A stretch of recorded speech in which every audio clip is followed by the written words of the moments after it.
I hope that you'll ask me about the North Korea connection, because there's one aspect of this deal that isn't in anything anybody in here has ever read. And people here have read an awful lot, but that's the one thing that isn't there. Why don't I open up for questions? What about Pyongyang? What about the North Koreans? Get nuclear weapons that wouldn't have been stopped if Bibi Netanyahu had written the deal and explained to the Ayatollah that his signature or brains would then be upon that deal. That's from The Godfather. If the Ayatollah had signed Bibi's deal, the Ayatollah would have to get rid of all the centrifuges. But let's look around the world. Look at North Korea. We told them not to get nuclear weapons. They did. They need the first roughly 12 nuclear weapons to defend themselves from us. They're just about at 12. What do they do with number 13? You can't list it on eBay. But you can make a deal with, say, a Middle Eastern country that has recently gotten its hands on, say, $56 billion. Now, is this unprecedented? No. You're all familiar with Al-Kabar, the Syrian nuclear reactor, destroyed by Israel a few years ago. That's a North Korean design.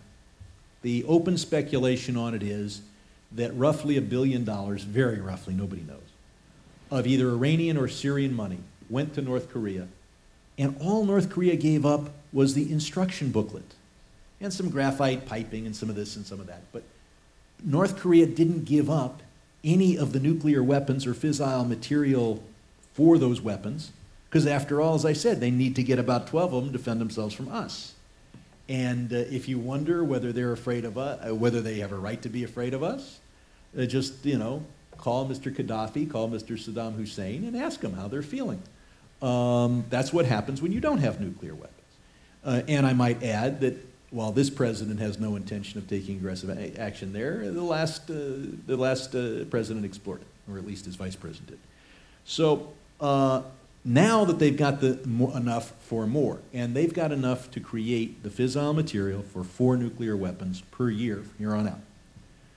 So a few years ago, all they were willing to give up for, say, $1 billion was an instruction book. You know, now you're talking to somebody who's got $56 billion. Okay, they've got other things to do, but they got several $1 billion. And you've got a country with fissile material to spare. I spent a good chunk of my time with the president urging that we develop a comprehensive intelligence and agreement with China. I cannot tell you that we are on top of this.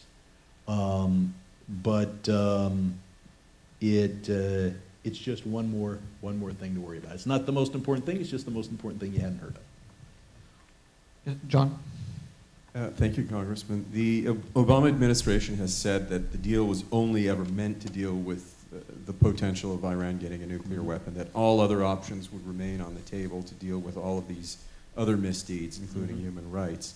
You yourself mentioned that you are considering, and that would obviously include additional sanctions to deal with the non-nuclear misdeeds. You mentioned that you're going to author a bill, which I think is a great idea, to reimpose, if you will, or to impose new sanctions, not reimpose, but how much of support will you get from the president on that? Won't he, and wouldn't Iran, quite frankly, just look at that as, well, you can't impose any sanctions on us, that's part of the deal. How do you get around that? How do you get support within the Democratic Party and from the president? Logically, it makes sense. The administration has said all options are on the table. How do you get them to live up to that? Well, as I've spent a lot of years not being successful in passing sanctions legislation, usually, often we could get it through the House, and then presidents usually bottle up what they don't like in the Senate.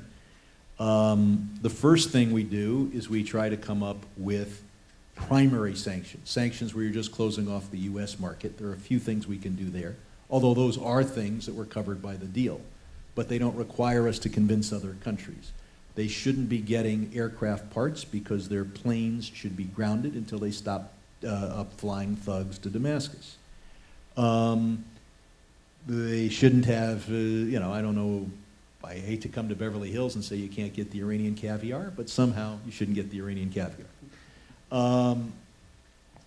The second thing is to come up with things that haven't been sanctioned before. First on this list would be their auto industry.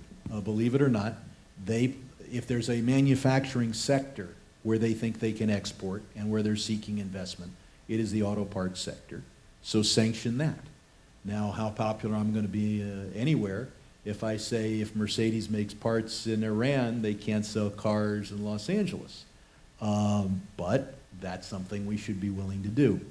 And we're making the list of, so the first defense is, this is a legitimate sanction that we will lift just as soon as this non-nuclear behavior is settled.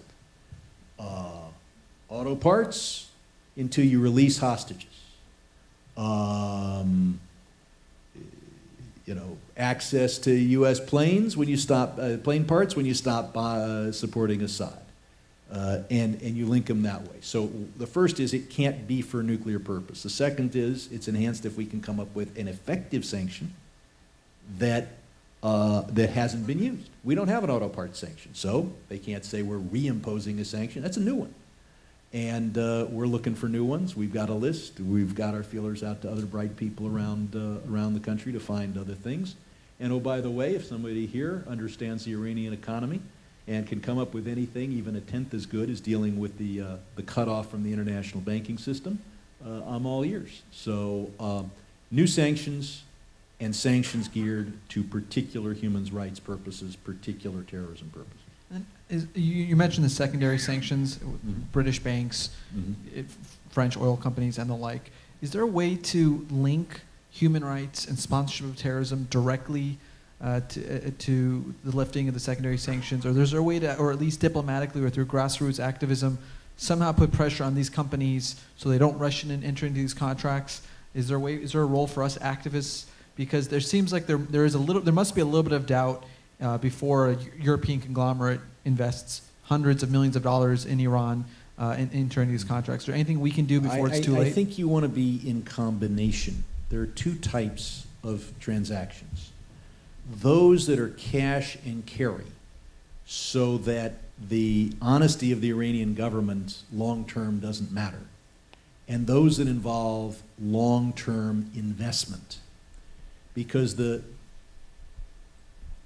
who wants to lend the Iranian government money and expect to get repaid? Who wants to invest in the Iranian oil sector and be sure you're not going to get nationalized? So you're already demanding a very high rate of return, and then we should impose something on that. So I think our focus should be, don't buy Iranian sovereign debt, and do not invest in, and do not make investments in their businesses or oil fields. The harder approach is going to be to prevent them from selling their oil on a cash and carry basis. In large part, well, first of all, there are so many more customers. There are only a few companies that can make the kinds of investments we're talking about. And even the financial, there may be more banks, but they're part of an overall system. So I would say we may not be able to stop the cash and carry transactions. We've got to stop the investment transactions. Respect. Do we have any alternative except war? We are thinking if they're violating this deal, then we are facing the war as the only alternative with this regime. That's which the Iranian people, we don't want it. First, this is a brutal and evil regime. I do not criticize the administration for negotiating with them. I would point out that we were allies of Stalin, we negotiated with Mao. You make peace with your enemies, and your enemies are often very evil people. But that doesn't mean we can trust. It depends on what we're trying to punish them for or to correct them on as to whether we would get the international support necessary to reimpose peaceful sanctions The military sanction remains on the table. They are getting the anti-aircraft S-300s from Russia, but it will take a while to install those. And I can't comment on whether American planes can evade those, but they're not getting the very most advanced technology.